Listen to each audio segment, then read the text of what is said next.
Now with Dave Brown presents Road to the Paralympics. Co-host Alex Smyth sits down with para-athlete Bianca Borgella, para-athletics runner.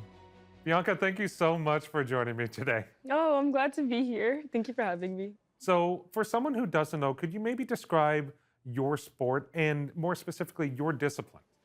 Okay, so as you may know, I do track and field, and it focuses a lot on running. Well, my discipline is specifically running.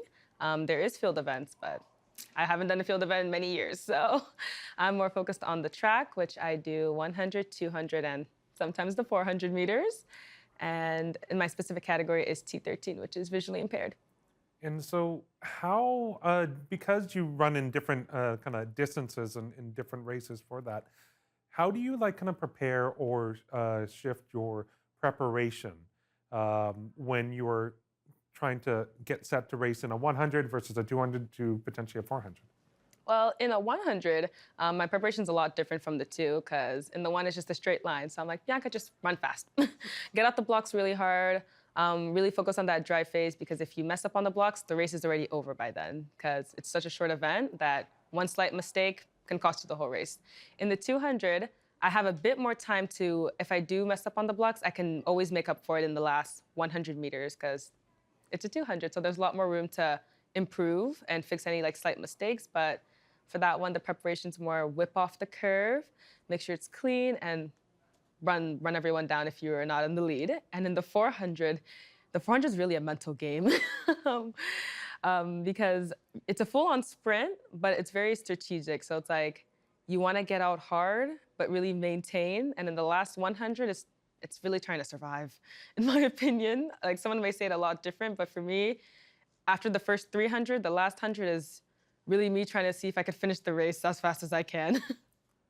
Now, you've set Canadian records in both the 100 and 200 meter races in your category. What was that feeling like when you knew that, oh, you were able to set the fastest time by any Canadian? When I first found out that I set the record, I had no idea what the record was prior. So I kind of just, at the moment I went into the race, I'm gonna run my best. Hopefully I do good. I ended up winning my heat for that race, for those races. And they're like, Bianca, you just got a Canadian record. And I was like, wait, what? How? I don't understand. They're like, yeah, that's the fastest Canadian time. And I was just like, whoa, I must be really fast then. So it was really shocking at first. Didn't really fast. I celebrated. I had my moment of celebration, but I was like, you know what? I could do better. I could do better. And then after that, every single PB that I had was a new record. So I was like, that just means I'm getting better each time. And the next person, whoever runs T13, will have big shoes to fill. Absolutely. And also, too, you because of your results, you were able to secure a spot for Canada in Paris. What did that mean to know, okay, because of the result of your running, Canada secured a spot in the Paralympics? Honestly, it was a really close race. I wasn't even sure if I got third at the moment, because when you look back at the tape from the 100 meter at the final, I forgot to dip, and the girl who got fourth, super amazing person, she dipped. So it was really hard to tell if I won or if she won. So we're like, oh, who's gonna get the spot? Is it gonna be Bianca or someone else? So it was really scary at first. And like, no, Bianca, you placed third, even though you didn't dip. And I'm like, whoops, my bad. So I'm like, okay, my spot is secured. Gotta keep myself up in the rankings, because you never know, it could change. But my goal is just keep myself up in the rankings, make sure my spot is still confirmed, still staying the same, and hopefully go in there in a good placing.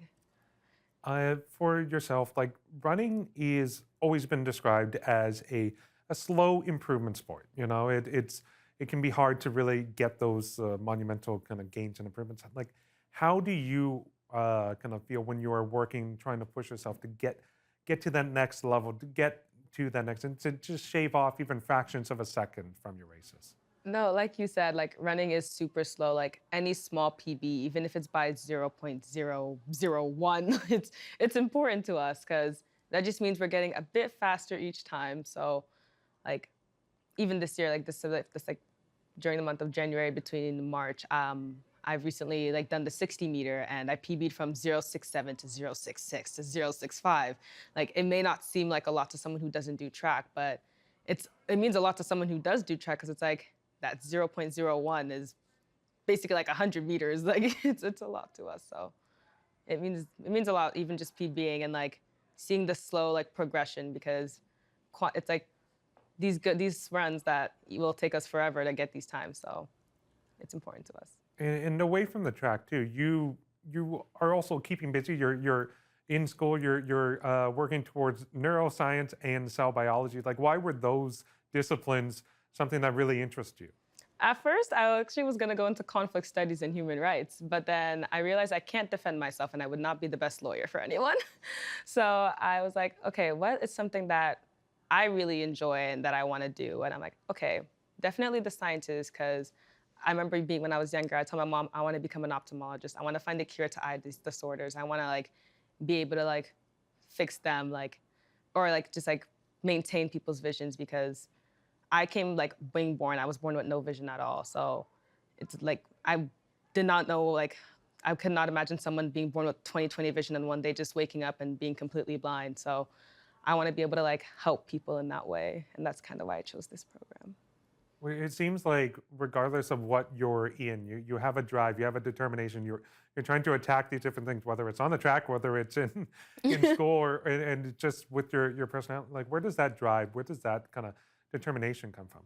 I think it just comes from like the way I was raised. Like my mom was always like working hard towards something, like work, because I guess, well, I don't have kids myself, but my mom, she was always like putting, like whenever she had kids, like she would put her kids first, and that's kind of where her drive came from.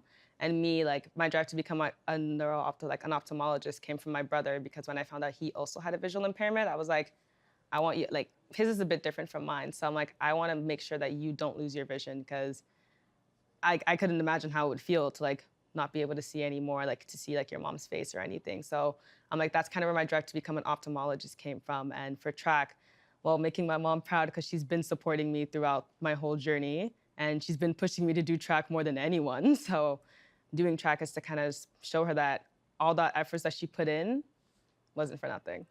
What does it mean to you when you get to don that maple leaf and represent Canada on the international stage? It means a lot. I know that the country, like I have Canada behind me for support.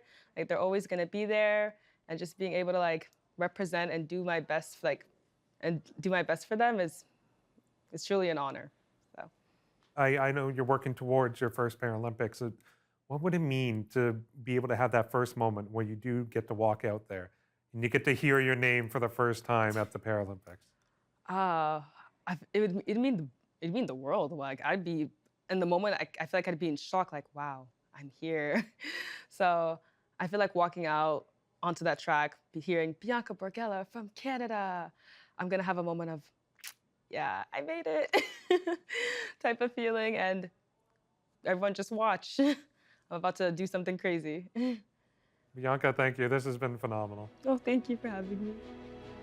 Now with Dave Brown, weekdays at 9 a.m. Eastern on AMI-TV. Watch highlights, now streaming on AMI+.